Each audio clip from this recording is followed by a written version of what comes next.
Industry on Parade viewers, in visits to hundreds of factories, know how various and ingenious are the conveyor systems that shuttle raw materials, parts, and finished products around those factories with speed and economy. Bayangkan dunia sedang mengalami suatu perubahan yang radikal. Perkotaan berkembang pesat 2-5, bahkan 10 kali lebih besar dari sebelumnya. Kuda digantikan oleh mobil, surat menyurat digantikan oleh telepon, dan pabrik yang biasanya membuat satu produk per hari, sekarang dapat membuat 10 produk per jam. Akan tetapi, kamu masih tinggal di dalam rumah seluas 25 meter persegi, bersama dengan 2 keluarga lainnya. Di atasmu ada 3 keluarga lagi, dan di bawahmu ada 3 keluarga yang berbeda. Kapitalisme memang memimpikan dunia yang terus meningkatkan taraf hidup semua orang yang bekerja. Jadi, bagaimana visi seindah itu bisa berubah menjadi kondisi di mana kaum buruh harus bekerja 16 jam per hari dan masih hidup di kondisi yang sangat miskin? Di abad ke-19, negara-negara Eropa sedang berkembang dengan pesat. Era ini disebut dengan Industrial Revolution atau Revolusi Industrial.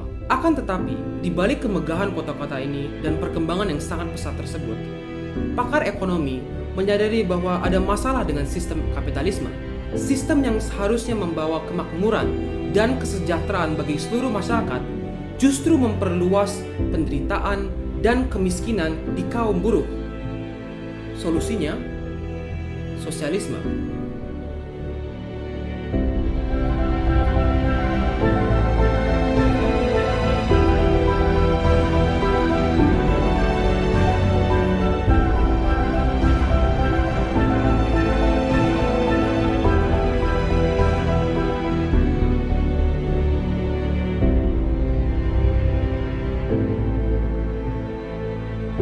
Berbeda dengan kapitalisme, sosialisme meyakini bahwa pemerintahlah yang berhak untuk mengalokasikan sumber daya dan kekayaan suatu negara.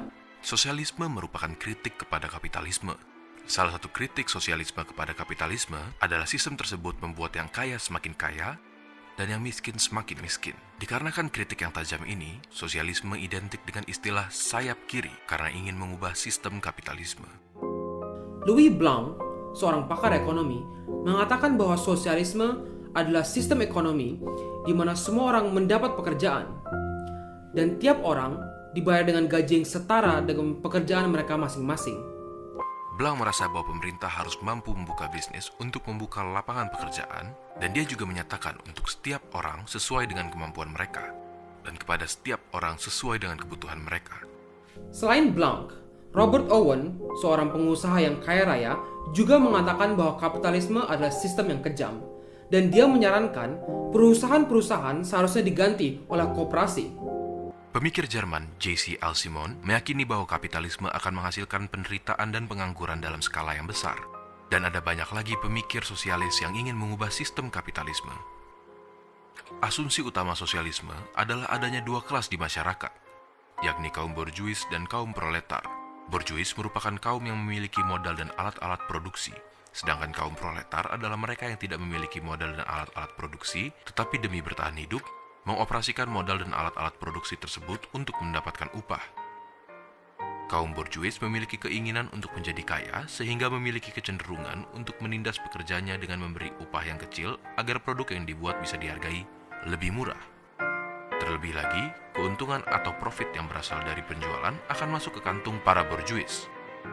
Bila pekerja protes untuk mendapat gaji yang lebih tinggi atau penghidupan yang lebih layak, maka para borjuis dapat memecat mereka dan menggantikan posisi tersebut dengan orang lain. Memang, banyak sekali pemikir sosialis yang menentang hal tersebut.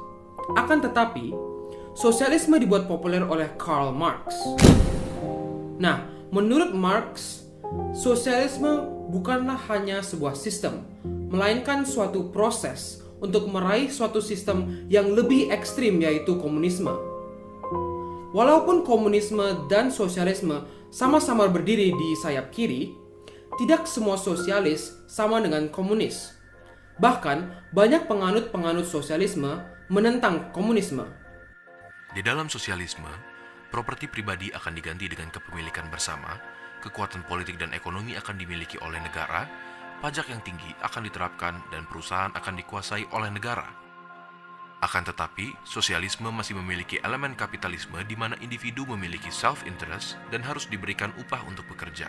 Konsep negara dan uang juga masih ada dalam sosialisme.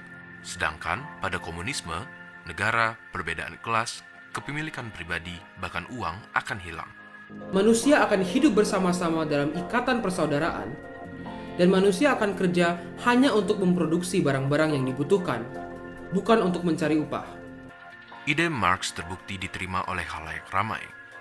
Marx menginspirasi tokoh seperti Lenin dan Stalin untuk melakukan revolusi di Rusia dan mendirikan Republik Sosialis Soviet atau Uni Soviet. Perseteruan antara sistem sosialisme dan kapitalisme berujung pada Perang Dingin antara Blok Timur dan Blok Barat. Ketika Blok Barat memenangkan Perang Dingin, ide-ide sosialisme mengalami kemunduran. Negara-negara seperti Jerman Timur, Polandia, Hungaria, Vietnam, Kamboja, dan lain-lain mulai meninggalkan ide-ide sosialisme dan memegang ide-ide seperti pasar bebas dan kapitalisme.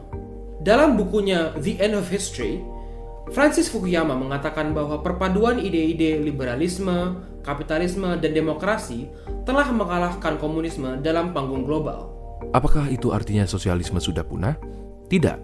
Sosialisme masih ada dalam bentuk yang lebih demokratis dan modern, di mana pemerintah berperan untuk meningkatkan kesejahteraan rakyat melalui program sosial dan regulasi pasar. Contohnya, di negara-negara Skandinavia, di mana pelayanan kesehatan dan pendidikan disediakan secara gratis, tetapi nilai pajak yang harus dibayar sangat tinggi. Bisa dikatakan, kebijakan seperti transportasi umum, BUMN, dan subsidi terhadap sembako dan bahan bakar minyak beranjak dari pemikiran sosialisme. Pada intinya, jika hasil suatu kebijakan dapat dinikmati secara umum, maka biayanya juga harus ditanggung secara umum. Sementara ide-ide Marx dan sosialis radikal yang lainnya masih ada di zaman ini, negara-negara yang masih setia kepada ideologi tersebut sudah kehilangan kuasanya, maupun dari segi politik maupun dari segi popularitas.